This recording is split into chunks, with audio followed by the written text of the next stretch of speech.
There's a moment in war, a single, quiet moment, when a commander looks at a map and everything he believed about victory starts to collapse. Not with an explosion, not with a battle cry, just silence and the slow, crushing weight of understanding. Japan had that moment, and when it came, it didn't arrive as a defeat on the battlefield.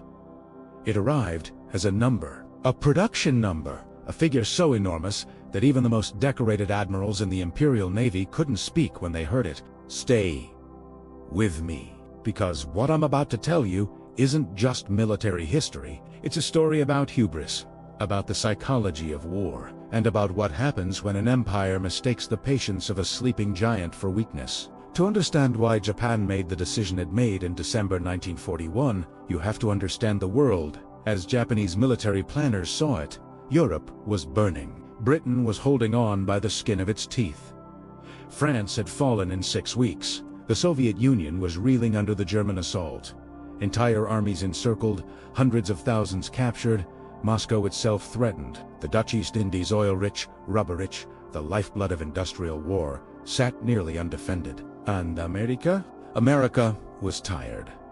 America was isolationist. America had been arguing with itself for 2 years about whether to even send bullets to Britain, let alone soldiers. The America of 1941 had an army smaller than Portugal's. It had a navy that Japan's strategists had studied, mapped, and quietly, carefully, concluded they could neutralize in a single, devastating blow. The plan was elegant in the way that catastrophically flawed plans often are. Strike Pearl Harbor, destroy the American Pacific Fleet. By 18 months, maybe 2 years of operational freedom in the Pacific, use that time to seize the resource-rich territories of Southeast Asia. Build a defensive perimeter so vast, so fortified, that when America finally recovered, it would look at the cost of breaking through and choose negotiation over war. Japan didn't want to conquer America. Japan wanted to convince America that the price of fighting back was too high. It was a plan built on one foundational assumption. That assumption was wrong. Admiral Isoroku Yamamoto had spent more time in America than almost any other senior Japanese military officer. He'd studied at Harvard. He'd served as a naval attaché in Washington. He'd traveled the country, seen the factories of Detroit, the oil fields of Texas, the shipyards of Newport News. He'd eaten at American diners, spoken with American workers, watched American industry function at peacetime pace, and understood viscerally, deeply, what it looked like when it operated at full capacity. He understood something that most of his colleagues did not. America wasn't weak. America was asleep. And there is a profound difference between the two. When Yamamoto was ordered to plan the Pearl Harbor attack, an attack he privately opposed, he told those who would listen exactly what he believed would happen. "I can run wild for 6 months," he said. "Maybe a year. After that, I have no confidence at all." Think about what it means when the man who designs the plan that starts the war, the most celebrated naval strategist in the Imperial Japanese Navy, says those words. Think about what it means that they were ignored. They were ignored because the Japanese High Command had convinced itself of something it desperately wanted to believe, that American industrial capacity, while theoretically impressive, was too slow, too bureaucratic, too soft to be converted to war production quickly enough to matter. They looked at America's peacetime output. They never stopped to ask what America's wartime output might look like. That failure of imagination would cost them everything. The strike was operationally brilliant. 6 aircraft carriers, 414 aircraft, a force assembled in complete secrecy, sailed across the North Pacific through fog and radio silence, and arrived within striking distance of Pearl Harbor without a single American radar station raising a credible alarm. The first bombs fell at 7:48 in the morning on a Sunday. Sailors were sleeping. Planes were lined up wingtip to wingtip on the airfields arranged that way. Ironically, to make them easier to guard against sabotage, which made them perfect targets from the air. In less than 2 hours, Japan sank or damaged 8 American battleships, destroyed nearly 200 aircraft, killed 2,400 Americans. The harbor was thick with smoke and burning oil. In Tokyo, military leaders celebrated. In Washington, Admiral Husband Kimmel received word of the attack while still in his uniform, standing outside his headquarters, watching the harbor burn across the water. A spent bullet struck him in the chest, leaving a small bruise. He reached down and picked it up. "It would have been merciful," he said quietly, "if it had killed me." Here is where the history becomes something more than a military record. Japan got a great deal right about Pearl Harbor. The tactical execution was nearly flawless. The element of surprise was total. The damage inflicted was real and significant. But Japan made 3 errors that day. Errors that, in hindsight, look less like miscalculations and more like fatal misreadings of what they were actually fighting. The first error: the aircraft carriers. By chance. Extraordinary, war-altering chance, all 3 of the American Pacific Fleet's aircraft carriers were absent from Pearl Harbor on December 7th. The Enterprise was delivering aircraft to Wake Island. The Lexington was on a similar mission to Midway. The Saratoga was on the west coast, undergoing repairs. Japan's planners knew the carriers might not be there. They launched the attack anyway, reasoning that the battleships were the decisive weapons, and that carriers new, untested in fleet combat, were secondary. This was wrong in a way that would not become apparent until 6 months later, at a place called Midway Atoll, where American carrier aircraft would sink 4 of the 6 carriers that had launched the Pearl Harbor attack in a single day. The second era: the fuel tanks. Pearl Harbor's fuel depots, containing 4.5 million barrels of oil. Essentially, all the fuel the American Pacific Fleet needed to operate sat untouched through both waves of the Japanese attack. Some historians believe that if those fuel tanks had been destroyed, the American Pacific Fleet might have been forced back to the west coast for months, possibly years. The Japanese strike commander, Mitsuo Fuchida, requested a 3rd wave specifically to hit the fuel storage, the submarine base, and the repair facilities. The 3rd error, and this is the one that determined the outcome of the war before the smoke had even cleared, was the error of underestimating what Pearl Harbor would do to the American people. Franklin Roosevelt called December 7th a date which will live in infamy. But what lived in the days and weeks and months that followed wasn't just infamy. It was something Japan's military planners had never modeled, never calculated, never truly considered. It was American rage. Recruiting stations across the country were mobbed the next morning before they even opened. Men drove through the night to reach enlistment offices. Factories that had been producing consumer goods began conversion to war production within weeks. Corporate leaders who had spent years resisting government contracts were suddenly calling Washington, asking what they could build. Henry Kaiser, a man who had never built a ship in his life, looked at the bottleneck in American ship production, designed a new construction process, and began building Liberty ships in an average of 42 days each. By 1943, his yards were completing 1 ship every 10.5 hours. You need to hold that number in your mind for a moment. 1 ship every 10.5 hours. Japan's shipbuilding capacity, pushed to its absolute maximum, could produce roughly 65 warships per year. America, in 1943 and 1944, was producing warships at a rate that defies easy comprehension. Aircraft carriers alone, the weapons that had proved decisive at Midway, were coming off American production lines faster than Japan could count them. When Japanese intelligence began receiving reports of American production numbers in late 1942 and 1943, there are documented accounts of senior officers refusing to believe them. The numbers were impossible. Except they weren't. There is a story disputed in some of its details, but grounded in documented reality about a meeting of Japanese military leadership sometime in 1942. When the first full picture of American industrial output began to come into focus, an intelligence officer presented the figures. Aircraft production, ship production, tank production, ordnance, steel, oil refining, aluminum. The room was silent for a long moment.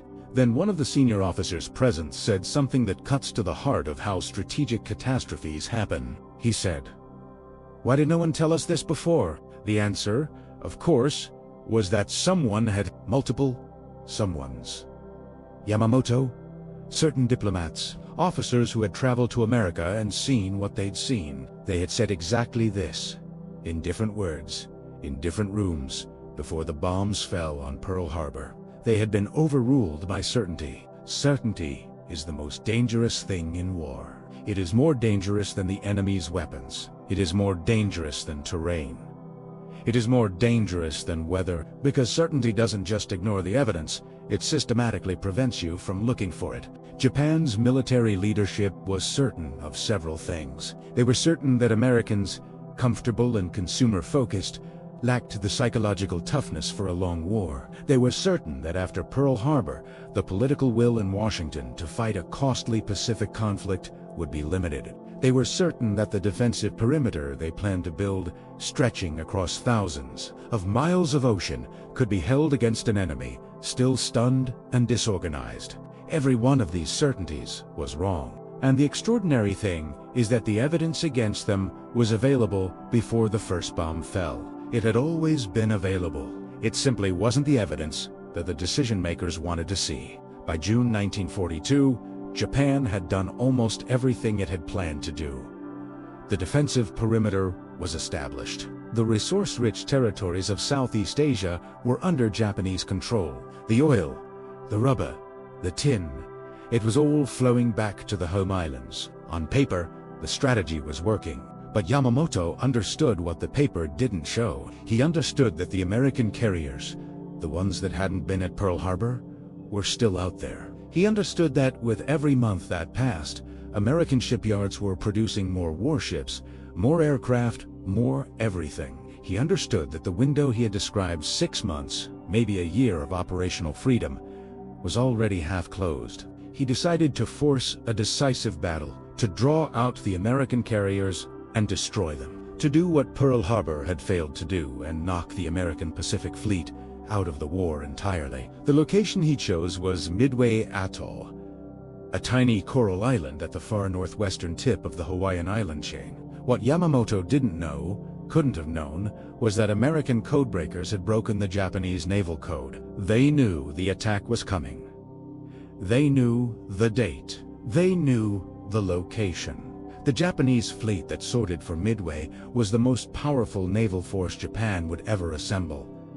4 fleet carriers to light carriers, 7 battleships, 15 cruisers, 44 destroyers, an invasion force, a screen of submarines, a fleet so large it was organized into a dozen separate groups spread across hundreds of miles of ocean. It was meant to be Japan's decisive victory. Instead, in 4 minutes, 4 extraordinary minutes, on the morning of June 4th, 1942, American dive bombers from the Enterprise in Yorktown found the Japanese carriers at the moment their flight. Decks were crowded with fully fueled, fully armed aircraft, being readied for a second strike.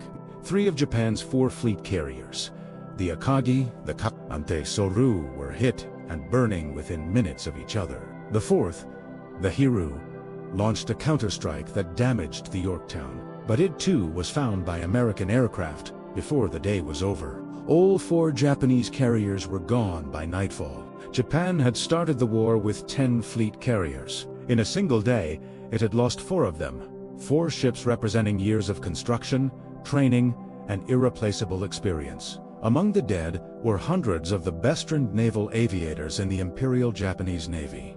And unlike America, Japan could not simply build more. The factories weren't there. The training pipeline wasn't there. The resources weren't there. The defensive strategy that was supposed to buy time had just met the wall that time was building, a wall of American production, American determination, and American code-breaking. And it had shattered. What followed Midway was not a swift American victory. Far from it. The Pacific War lasted 3 more years after Midway. The fighting at Guadalcanal, at Palaleu, at Iwo, at Okinawa, it was some of the most brutal combat in human history, fought over distances and in conditions that still staggered the imagination. Japan did not stop fighting after Midway. Japanese soldiers and sailors fought with a ferocity and a willingness to die that American commanders never underestimated. The closer American forces got to the Japanese home islands, the fiercer the resistance became. But after Midway, the strategic picture was clear. even if the tactical reality remained ugly.